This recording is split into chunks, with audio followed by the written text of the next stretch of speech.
Hello and welcome to Haircut and the Beard. This is episode 2. My name is Vader, aka Haircut. I'm joined by my partner in crime, Rob the Beard Brown. Yo!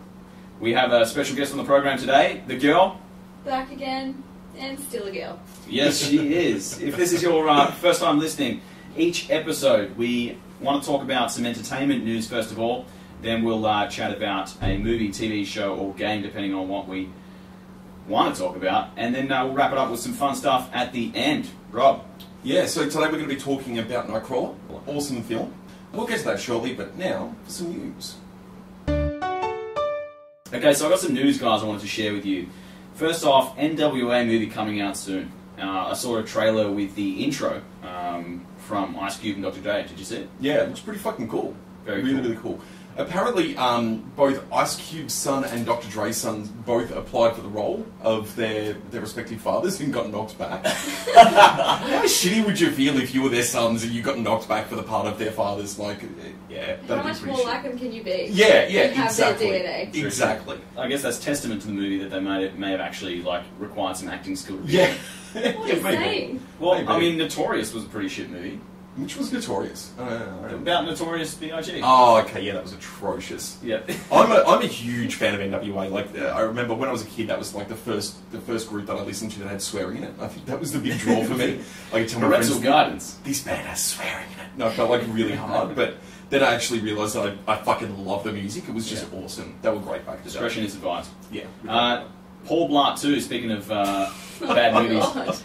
Well, it's coming out, and I thought it was pretty funny because it was critically despised. Yeah. And yet it actually did relatively well at the box office. Really? Yeah.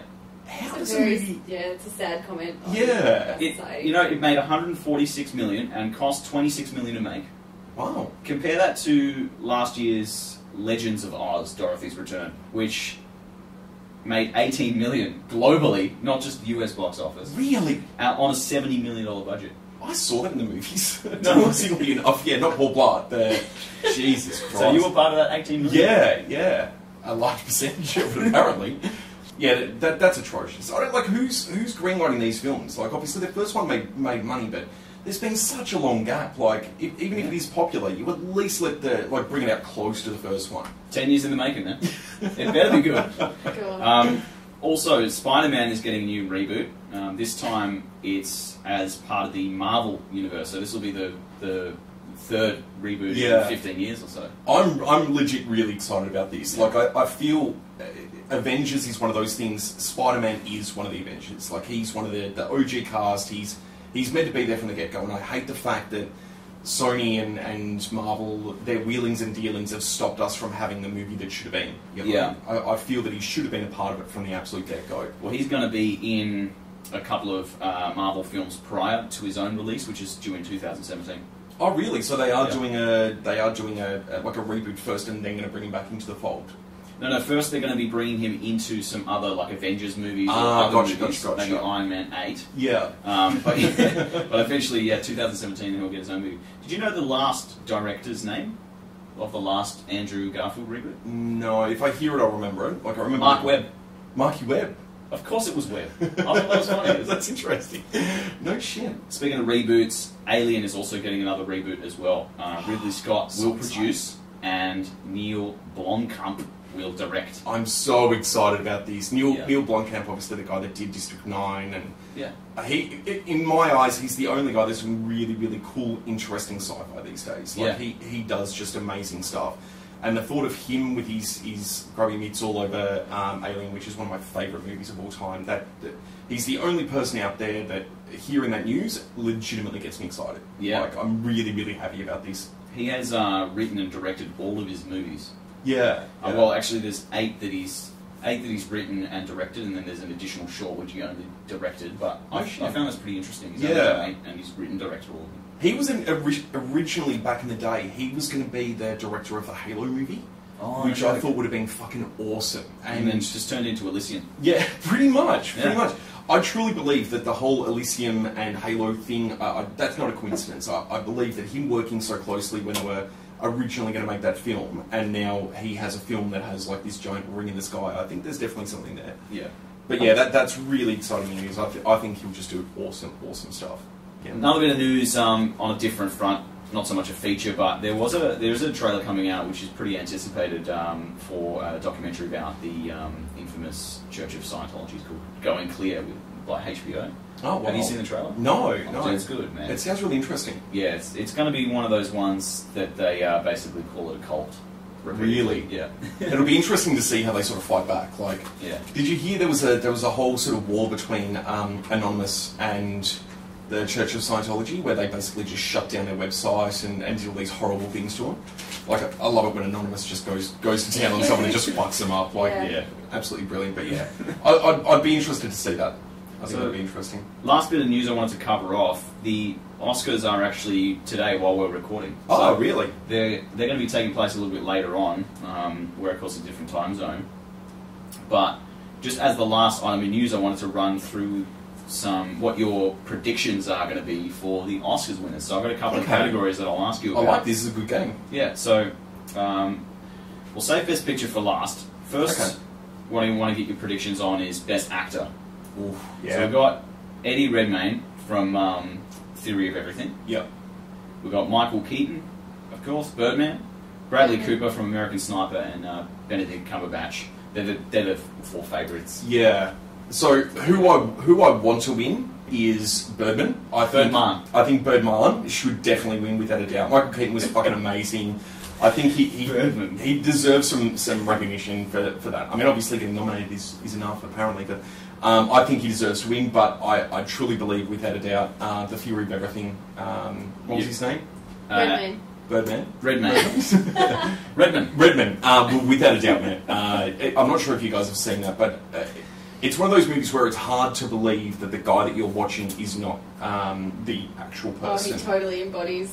Phenomenal. Absolutely phenomenal. And what I learned from that movie is that Stephen Hawking is a bit of a dick. Yeah. Apparently. Yeah. Bit of a dick. I hope they didn't even go into just how much of a dick he is. Yeah. Because they wanted it to be, to follow those cinematic tropes. Of making him likeable and... Yeah. But apparently, they really toned it down. Apparently he was way worse in real life. I mean, based on the book by his wife, but it's an interesting movie, but his performance in it was... he just embodied entirely. It was phenomenal. Best Actress is... Julianne Moore for Still Alice, Reese Witherspoon for Wild, and Rosamund Pike for Gone Girl are the favourites. Ooh, that's a tough one. I'd probably say Gone Girl, Rosamund Pike. I think she was phenomenal. Yeah. Considering, I mean, spoiler alert, she was dead the whole fucking film apparently. But no, she was brilliant. Like, she was just a cold, calculated, horrible woman. But yeah, she was such a movie that had me on the edge of my seat the whole time. Yeah, that was brilliant. Absolutely brilliant. I think, without a doubt, she'll win. Best Director was, there's a variety nominated. I'm only reading out the favourites. Birdman, Boyhood, Grand Budapest Hotel, and Budapest Hotel, and Foxcatcher are the favourites in that one. That's a really tough one. I think the thing is, Boyhood as a film it's a good film, and it's really well done and everything like that. But I think the only reason that would get a win is purely because of the fact that it was shot over 12 years. That's the time commitment. Yeah, exactly. And I mean, look, that's impressive, but if you didn't know that and take that out of the equation, is the film better than, say, Birdman or Foxcatcher or something like that? It's like having a resume on like a really sleek looking bit of paper. Exactly. But this is the actual content of it. Better. Yeah, and in my opinion, no, it's not. I feel it was a great film, and technically it was, that's a phenomenal feat to watch a child grow up in front of your eyes, but I don't think it deserves to win for that. I definitely reckon Birdman's going to take that out. I hope so. Yeah, I'm not 100% sure. Jules, what do you reckon? Yeah. Girl, what do you think? I'd like Grand Budapest to take it out. Yeah, you love that movie. I do, I really enjoyed it. Yeah. That was one of those films that was really... It just took you to another world, It was so enthralling and it was so sort of charming, I suppose is the best word for it. Wes Anderson in a nutshell. Yeah, just oozes charm. Really quirky and it was lovely, but Best original screenplay, of course, is this is always my favourite category to pick in. Okay. Birdman, Grand Budapest Hotel again, Boyhood, Foxcatcher, Nightcrawler's in there as well. It's I don't think it'll win. Yeah. Nightcrawler. It was obviously a very good film. We're going to get to that in a sec. What do you think? Who do you think out of those is going to take it out? I think Birdman has to win it. Your heart is with Birdman. Yeah, it truly is. I think it will sweep. It's definitely 100%. One of the best films of the year. Yeah, without a doubt. I think Birdman will take it out. Okay, and finally, Best Picture. And with this one, I'm actually going to go and place a bet. I'm going to put $10 on one of the betting sites for what each one of us says is going to win. That's a great idea. So you're going to put $30 down on our behalf? Yeah, well, you're going to pay me cash. I'm not giving you any money, but if I win, I expect the yeah. Done. All right, so Birdman or Birdman. Yep. Boyhood, American Sniper, Grand Budapest Hotel, Selma, Whiplash, Theory of Everything. Oof. So many good films there. I think I read a thing recently that the Academy has a sort of thing where they're more likely to vote for films with a sort of political or sort of racial message. So that would sort of put Selma out there. But I still think, especially with all of its commentary on the industry and cinema, just generally, I think Birdman will still take it out. I truly believe that. It really is catering to that Academy audience as well. Yeah. I'm leaning towards American Sniper as well. I think it could take it out. We had, what was that Ben Affleck film that won? Oh, Fargo. Argo? That's it. You know how it was about like a film crew going and saving the world? Yeah. I think there's a lot of, there's a tendency to go towards that sort of film as well that's patriotic. Yeah, and I think American Sniper could cater to that. And they do seem to have a bit of a hard-on for Clint Eastwood as well. No, I'm on American Sniper. Yep, I'm on Birdman. Rob the Beard Brown is on Birdman. Yep. What do you reckon, girl? Birdman. Well, I haven't seen them all, but just to be contrary, I'm going to go with Boyhood because we need to split our bets. That's it. Well, that's it. I think one of us will at least take it out. I don't think Grand Budapest is on there. I don't think it's on there, and I don't think Selma can take it out. It's low. One thing I'm going to throw out there, I hope J.K. Simmons from Whiplash wins Best Supporting Actor. I really, really do. I think he was amazing in that. I think he's favourite to take that out too. Yeah, he should be. Very good. For those that didn't see that, I just did a fist pump, as in supporting him, because he needs my support with my fist pump. Dylan, you're drumming the air. Okay, so we're up to the bit in the show where we talk about the movie. Today's movie is Nightcrawler. Nightcrawler.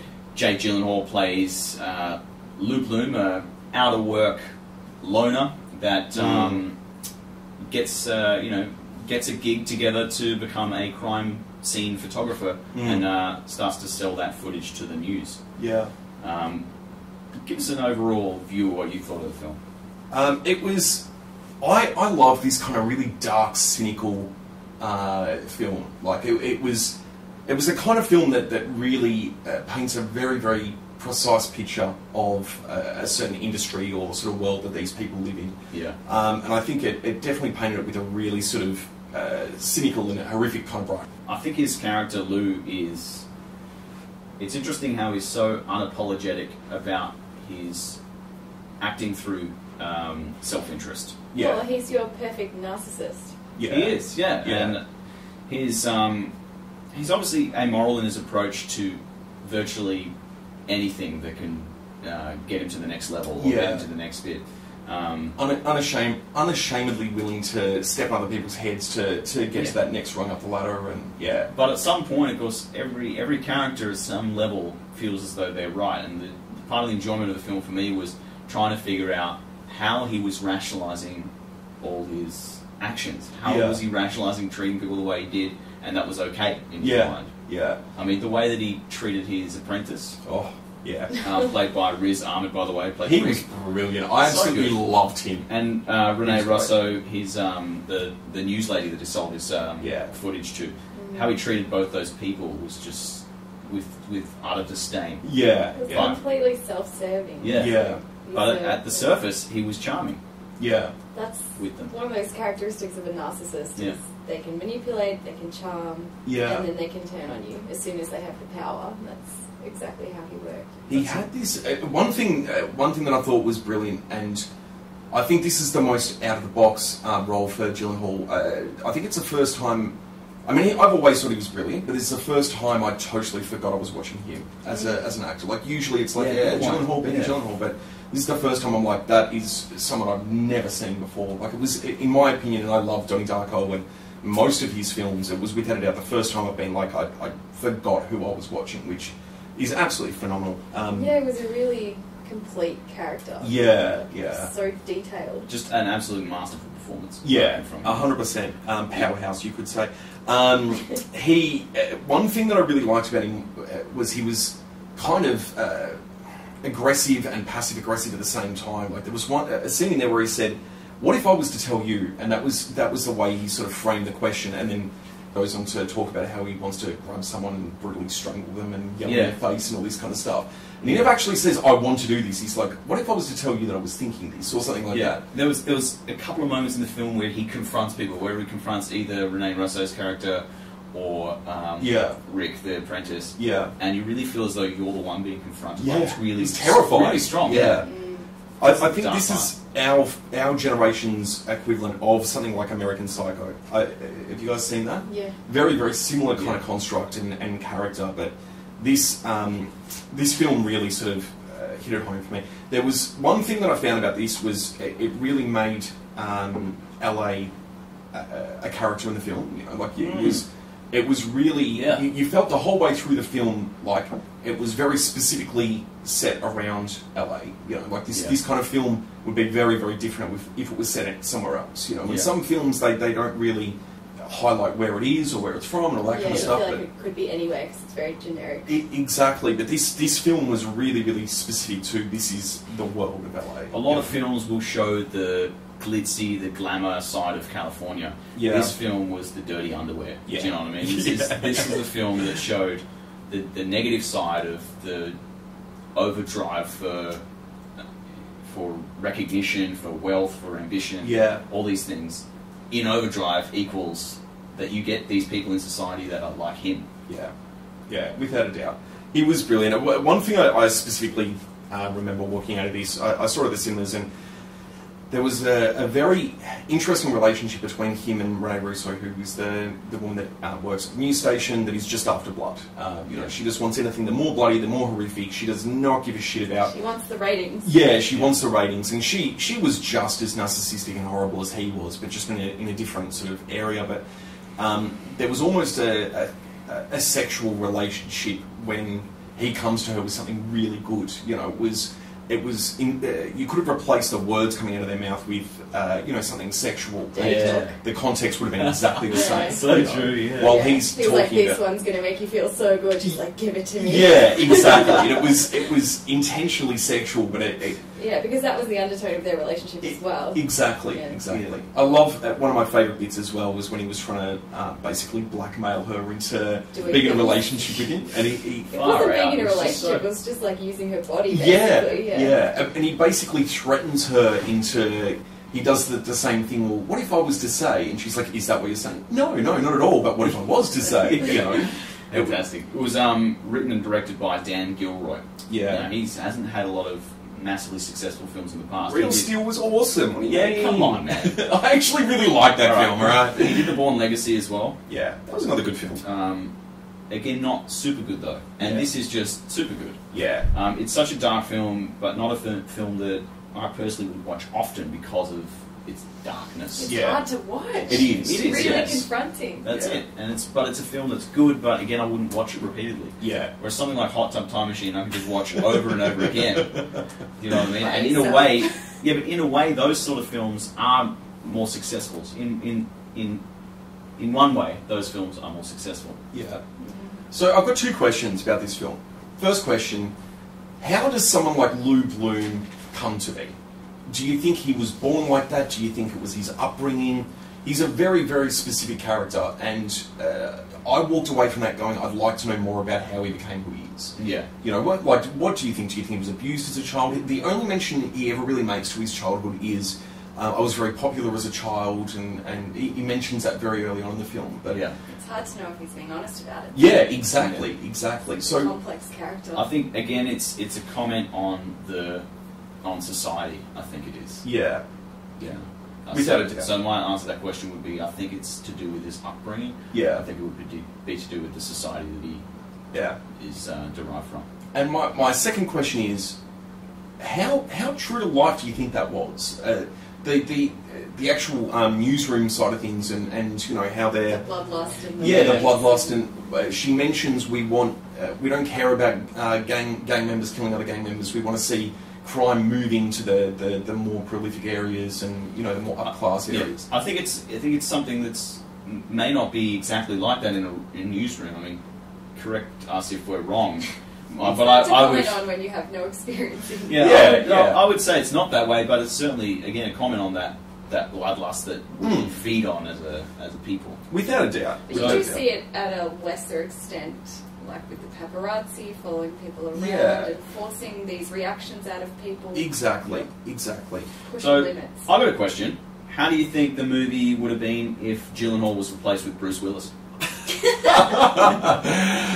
Really interesting. Really, really good film. I think it would have been absolutely awesome. He would have killed a hell of a lot more people. Yeah, definitely. He wouldn't have said, "What if I was to tell you?" He would have just fucking killed him. Yeah, without a doubt. I think it would have been great. I love it. Bruce Willis. I would watch him making sandwich. Might have had better chemistry with Renee as well. True. Yeah, they're about the same age. Yeah, comfortable. A lot more in common, maybe. One other question: did you think that at any point in the movie, throughout the movie, that he was going to get away with it? Because all the way through, I was thinking, you know what, he's got to get what's coming to him at the end. Yeah, I think that's what the movie was trying to really tell the audience is it's just so unusual. Like, you expect them to get punished or to be shown you can't get away with this for that long. And as an audience, we're trained to believe that the bad guy cops in the end. And that, for me, that was a good thing. I've got a bit of a soft spot for films that are unrelenting and don't give that up in the end. They don't finish on a high note, like something like Requiem for a Dream. Like, one thing I love about that film and despise at the same time is the fact that it finishes on such a tragic fucking note. Yeah, it steps away from the formula and it makes you think a lot more. Yeah, without a doubt. So, overall, is it worth your time? Without a doubt. I absolutely loved it. The only thing I was a bit sad by is it doesn't really tie into the Marvel Universe that much with the whole Nightcrawler thing. I was really disappointed that he wasn't, zipping through walls and things like that. But beyond that, I absolutely loved it. Yeah, okay. I think it's worth my time as well, girl. Yeah, it's a great movie. Yeah. Would you watch it again? I would. Maybe in a year's time. Sorry. I've seen it twice already. Like, I watched it in the cinemas and then watched it again recently when it was available to legally download, of course. And yeah, I'll watch it again purely for his performance. Yeah. Okay, guys. So as you know, I'm a bit of a avid movie writer. Avid? Isn't that a thing? It's a thing, but I don't know if you fit the description. I write films quite frequently. I mean, I've written 14 pages. 15. Okay. Because I'm counting the following pictures as a page. Okay. Okay. Awesome. 15 pages. So, I wanted to share with you guys a couple of movie ideas I had, and these are actually good. I know last week it was my first time doing it. Okay. So these ones are actually very good. I'm excited. My expectations are really high. Right, so a man, and I had some help with this one because never mind. Who helped you? I'm curious now. My roommate's son. How old is he? 11. Okay, good for him. I'm sure. So, yeah, okay. Go on. A man goes into his backyard and finds an egg that talks. And he... Hold on. I'm going to stop you there. Does the egg have a mouth, or is the talking coming from within the egg? Yeah, is it like half open and when he opens his mouth it does a little Pac-Man thing, or...? Yeah. You haven't even thought this through. This should be core to the concept. Yeah, it's kind of like the Lego people. They have just a drawn-on mouth and it kind of changes. Okay, yeah, alright.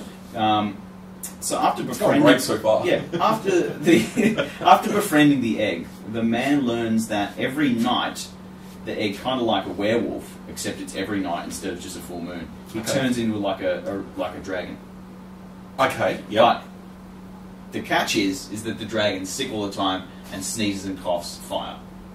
Okay.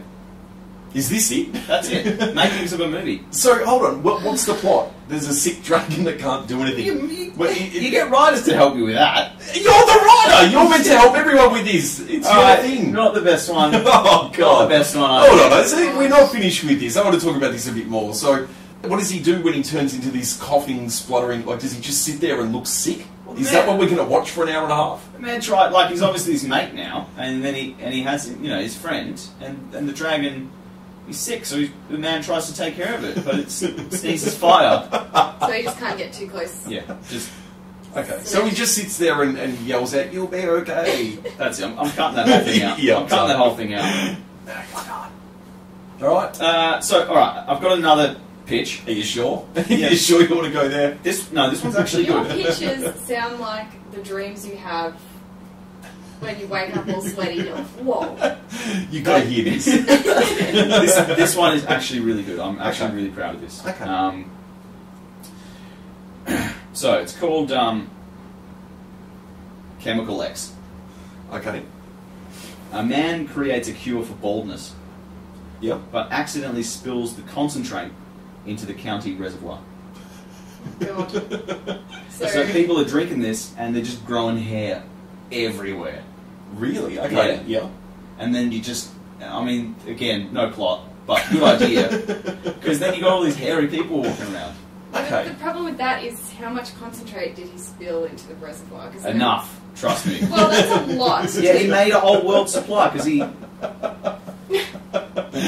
Your stories are very easy to pick holes in, Yeah. I must say. I was imagining someone with just a little beaker, and then he trips and he's like, whoopsie, whoopsie. And then it just dilutes and there's really no consequences. So basically he's like, I've got a great idea. Instead of testing it and seeing if it's going to work, I'm going to make millions of barrels of this shit and then accidentally... No, it's just a really, really concentrated one. Oh, okay. So or you could have something like, if you didn't want to go like people are getting hairy, just one town, suddenly no one goes bald anymore, and like scientists are wondering what's going on there, why aren't they going bald? And they realise it's the water they drink. That could be more like enemy of the state type drama. Okay, yeah. So we've got like someone like Nicole Kidman and Will Smith, like they're hunting down like Gene Hackman style. Gene Hackman. He's going bald. Right, last one. You know how they've There's done... more. Yeah, one more. Are you sure you want to do this? Dude, this one's good, trust me. Okay, yep. You know how they've done cars? Yeah. Oh no. Sounds familiar. They've done planes, they've done bugs, ants. Yep. And you know how last episode I talked about shoes. It's a good one. So I thought about a sequel. Yeah. It's called Crocs. It's like a shoe. So you want to take the most hated shoe Yep. and turn it into the most hated Are they the good guys or the bad guys? And the tagline for shoes was, they're sick of being walked all over. Yeah. Tagline for this, they're biting back. That's better. Because they're Crocs. Okay, yep. Greenlit. Done. That's amazing. Yes. One success. Brilliant. Absolutely. I'm lucky. Yeah, so one thing I hate when movies do this is they have like a really complex idea that they need to get across, and it's like all sciencey and all this kind of stuff. But then instead of doing that, they just say, yeah, it's just like when you're at the supermarket and you scan stuff and then it makes a beeping sound. It's just like that. The simplified analogy that they use doesn't explain it in any way, shape or form. Yeah. And they use that to get around giant like plot holes. That pisses me off. Yeah, like hacking. He's breaking through the firewall. No, explain in detail. Yeah, I'm not saying like sit there and like show the code and stuff, but yeah, but like you have any time hacking is shown in a film or a TV, it's always just like. So I mean, I don't know anything about hacking, and I can see through that bullshit. Yeah, it's like some hot girl that goes, "All right, guys, I'll do it." Yeah, like, she hates the government, she hates the people she's working for, but she like needs to do it for the cash. Yeah. So she sits down and she just goes on the keys, and she's like, "All right, guys, I'm in."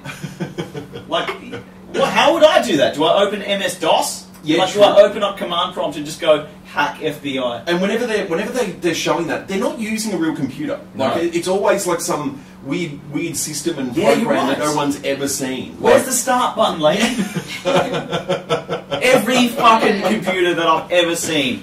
Well, that's not true. But a lot of computers have Windows, and none of the computers in the movie. That's it. They've always got this weird thing. It always looks like the fucking Matrix. Since the Matrix, all computers look like the Matrix. Green and black, with glowing things. Yeah. And one other thing that pisses me off: Google is never shown.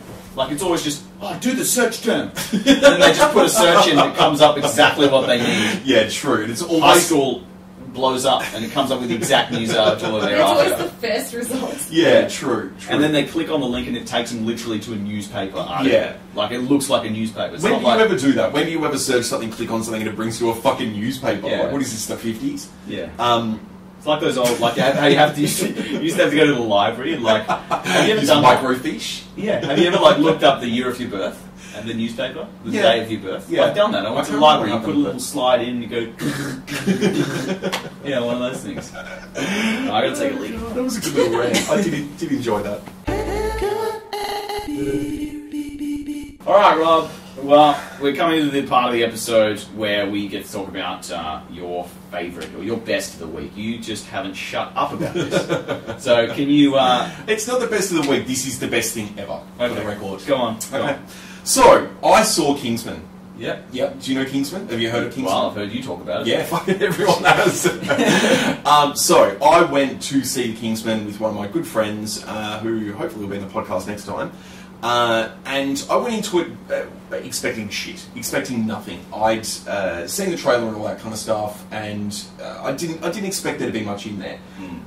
I absolutely loved this film. It was so good. So unexpected love of this film. So, few quick things. They had Colin Firth, who is like the King's Speech guy and all that. Like he doesn't seem like a badass at all, does he? No, not really.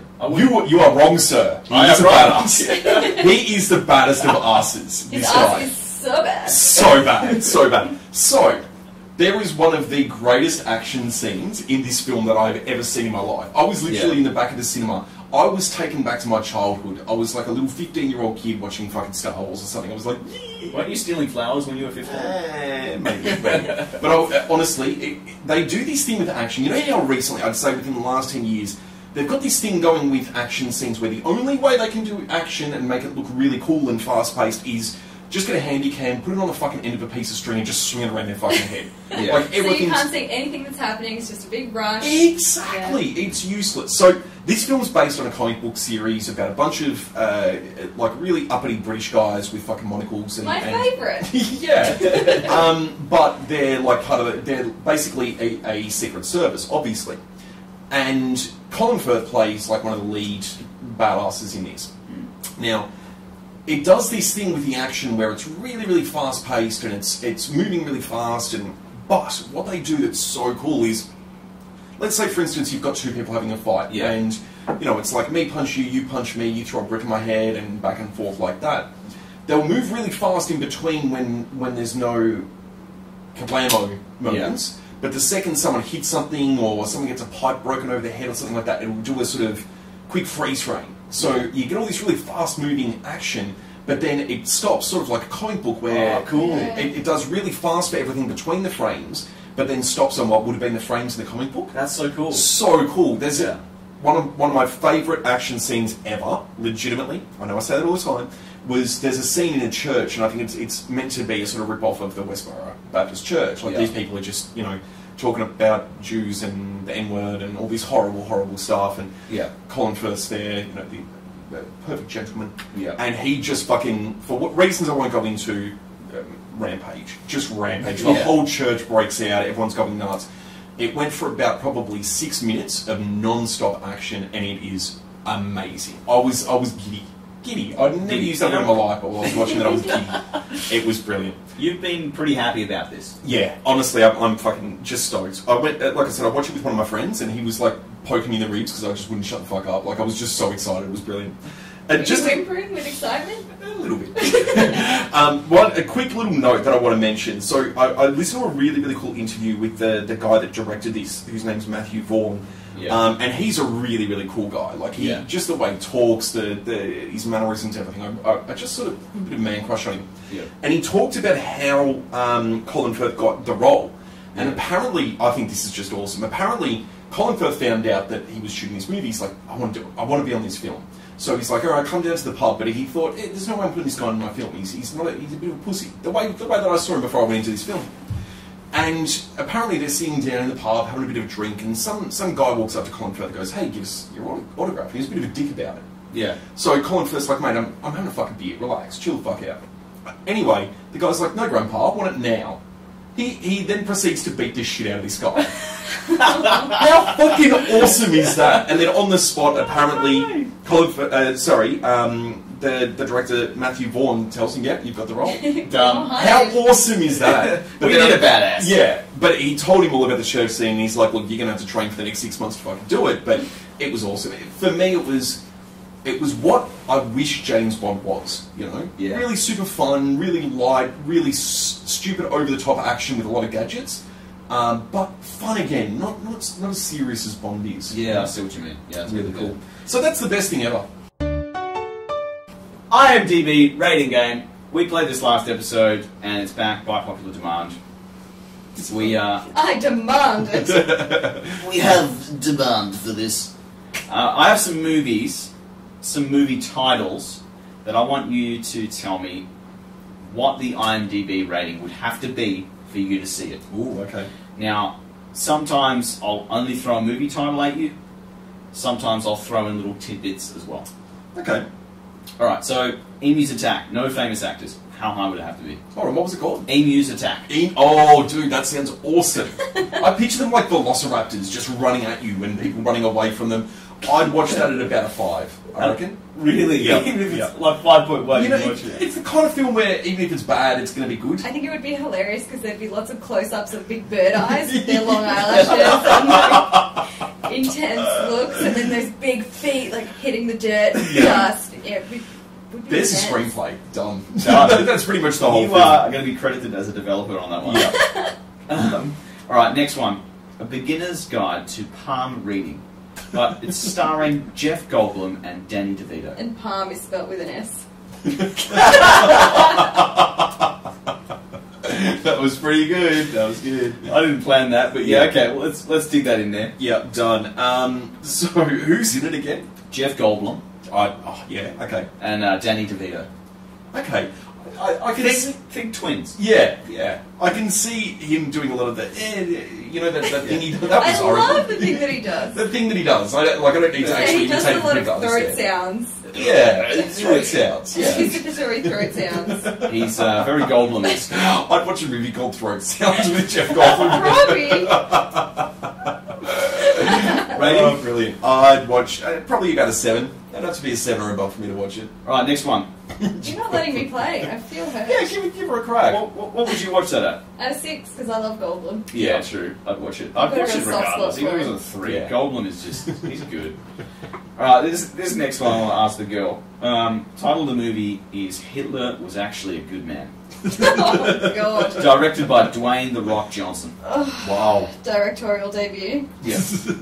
Yeah, it's his first film, and I mean, he's it's a highly risk taker. anticipated. He's not a risk taker. Only someone that bulked up could, get behind that. No Yeah, one's going true. to attack him. True. God. I don't want to see it, but out of curiosity, I'd maybe see it at a 7. Out of 7. Yeah. Wow, that's lower than I'd I don't go. know, is that generous? It's generous. You? Yeah, I'd probably go about a 7 or an 8. Yeah. 7 or 8? Alright. Yeah. Next one, a film called Wild Strawberries. Wild Strawberries. But Yummy. directed by Your directorial debut. directed by a dude named Ingmar Bergman.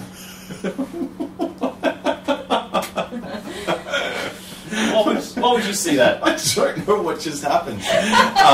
Okay, yeah. I would never watch that film. No, come on. It would have to be lower than a 0 for me to watch it. Lower than a 0. Because it can't happen. Gotcha. Wild Strawberries by Ingmar Bergman. What would it have to be rated on IMDb? Give me a quick synopsis and then I'll tell you. No. Alright, no, a donut. I would, yeah. Not gonna Give us a rating, just out of curiosity. a 3. 3. Well, Hold on, that means I'm more likely to watch. Yeah. It would have to be a 9.5 or above. okay. Well, I tricked you there because that's actually a film. I thought so! Ah! It's rated 8.3. It's I almost got stuck watching that fucking film, didn't I? Jesus it's Christ. rated 135th out of the top movies on IMDb. from the 50s, apparently. 1957. And won a Golden Globe for Best Foreign Film, nominated for an Oscar for Best Original Screenplay. It's a foreign film too. No, it's Best Original Screenplay. It's in English. Okay. After living a life marked by coldness, an aging professor is forced to confront the emptiness of his existence. That just sounds... Everything about it sounds horrible. Sounds relatable. You know what? When I read that title, I was like, you know what? I'll watch it if it's 8. So I'm going to watch it now because it's 8.3. So I'm going to do it. That was a good troll. You got me good. I almost got stuck watching this film. I wouldn't Eat my Bergman. I thought that name was too specific for you to have creatively come up with it. I didn't think there was a chance. And last one here, a film called Fishing for Trout, starring Lindsay Lohan. I'd watch her fish for some trout. I'd watch that at around a 6. Wow. No, I wouldn't. That's actually a film, and you got no, it's not. Oh, thank God. It's not. Do you want to wrap it up? I say we wrap it up. I say we wrap it up. You know what? My name is Vader, aka Haircut, and my partner in crime, of course, is Rob the Beard Brown. Say ciao, Rob. See ya. Ciao, Rob. Dad joke. Yeah. And of course, we'd like to thank our special guest, the girl, for joining us again. Thanks for having me. No worries. You can find us at... Get us on the web at www.haircutandthebeard.com. I don't think anyone says the W's anymore. Yeah, true. Haircutandthebeard.com. Welcome to the future. You can tweet us at haircutbeard.